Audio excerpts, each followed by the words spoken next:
The Massachusetts Commission on the Status of Women held a public hearing at the Attleboro Public Library last week. The government-appointed commission works with women and policymakers to address the obstacles women face at home and in the workplace. The Attleboro hearing was one of many meetings held where women had the opportunity to share their testimony. Victoria Budson chairs the commission, and she offered some insight into the event. Tonight we heard about the needs of transportation, about education, about ending the scourge of domestic violence, about making sure there's transitional assistance and housing for homeless families, about making sure that women who are working full-time supporting their families are not living below the poverty line. All of the testimony which is presented here and in the other hearings we've done across the state will be combined into a report that is shared with the legislature. We work on innovative solutions on closing gaps.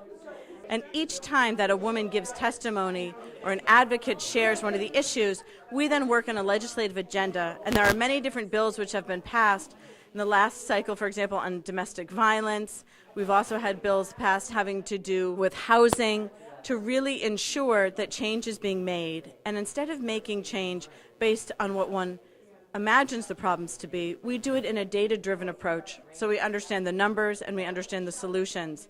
And there are people all across the Commonwealth who are deeply invested in this. And what we really believe is it's not that people don't want to close the gaps, it's that they don't know how. And what we focus on is giving people the tools and strategies to close the gaps, not just to help women, but to help their families, to help their communities, and to help the entire Commonwealth.